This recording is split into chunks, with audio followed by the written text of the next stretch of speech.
Salam saudara pemirsa, selamat berjumpa kembali dengan kami dalam program Berita Pengharapan. Saudara pemirsa, saya mengajak kita sekali lagi hari ini untuk menyadari sesuatu yang ada dalam alam roh. Dan kalau sudah benar dipimpin oleh Roh Kudus, saudara akan mengalami hal-hal yang luar biasa dalam perjalanan hidup saudara sekalian. Mari kita berdoa sebelum kita lebih jauh mendengarkan firman Tuhan ini.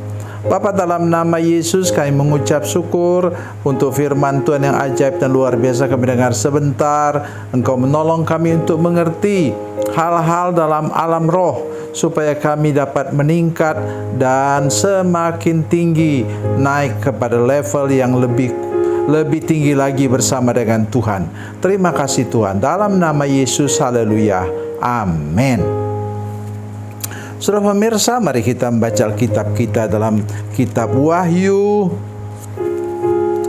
Perjanjian Baru, kitab yang terakhir, kitab Wahyu pasal 21.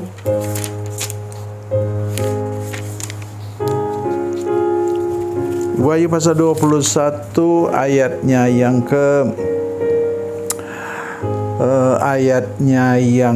ke-10 ya.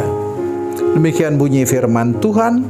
Lalu di dalam roh ia membawa aku ke atas sebuah gunung yang besar dan tinggi, dan ia menunjukkan kepadaku kota yang kudus itu, Yerusalem, turun dari surga dari Allah.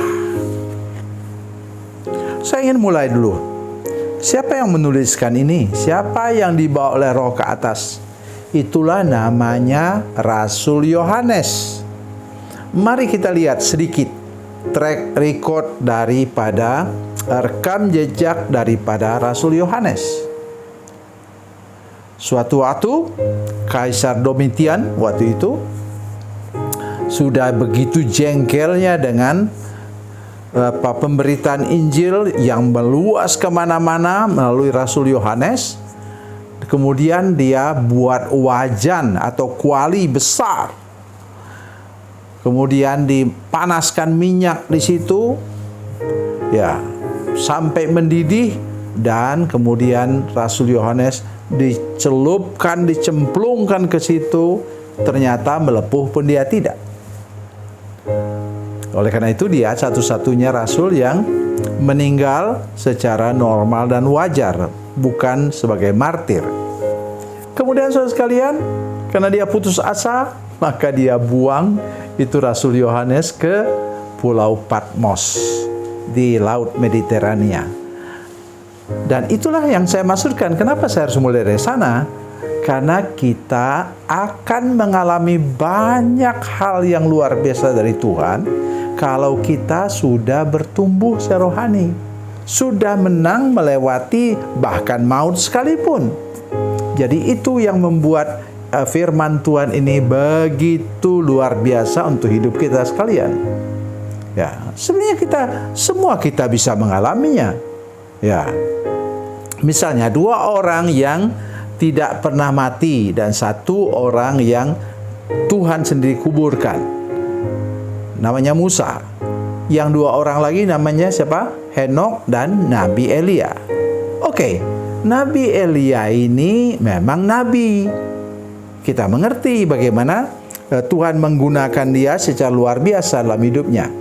Dan yang Henok ini, saudara sekalian, 300 tahun dia hidup katanya bergaul dengan Allah. Tetapi kabar baiknya apa saudara sekalian?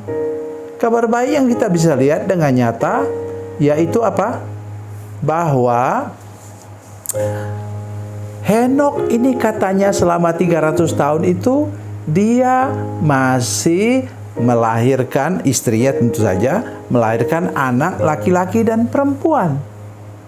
Loh, kalau begitu dia masih manusia normal. Tentu dia harus bekerja untuk memenuhi kebutuhan hidup keluarganya. Dia menjadi bapak rumah tangga yang normal, seperti orang lain juga. Coba sudah bisa bayangkan.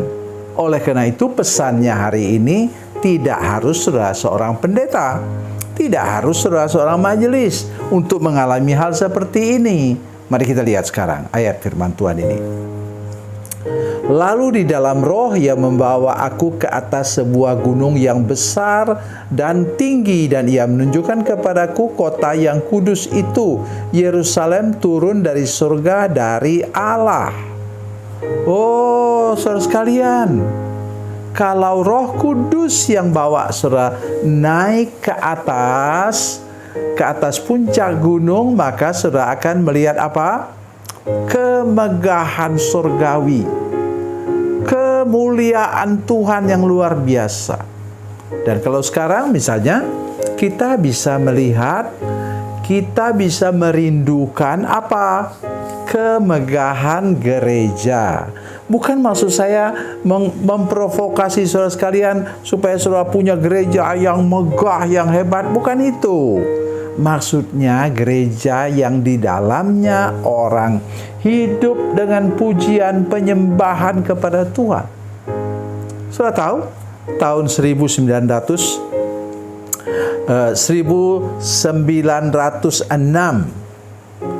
di Jalan Azusa di Los Angeles, di sebuah gudang tua, itu di sana diadakan persekutuan setiap hari selama 5 tahun.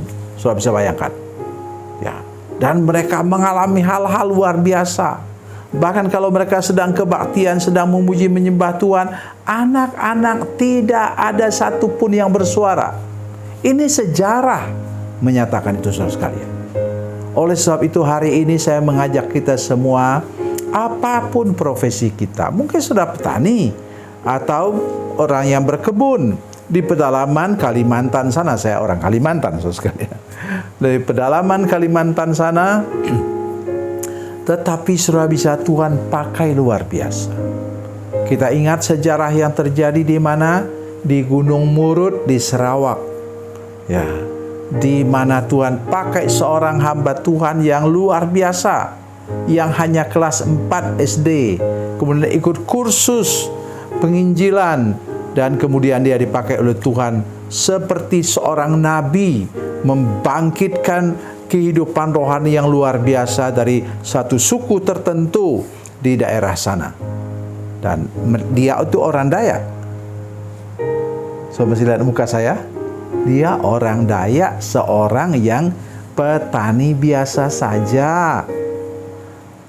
Jadi tergantung kepada hati kita, punya kerinduan besar kepada Tuhan dan ingin untuk mengalami hal-hal luar biasa daripada Tuhan. Tuhan Yesus memberkati, Tuhan Yesus baik. Mari kita berdoa. Bapa, dalam nama Yesus, terima kasih banyak kami sudah mendengarkan firman-Mu. Berikan kerinduan rohani supaya kami mau mengalami hal-hal dalam alam roh, sehingga sesuatu yang luar biasa terjadi dalam hidup kami yang menjadi berkat bagi banyak orang. Dalam nama Yesus, haleluya, amin.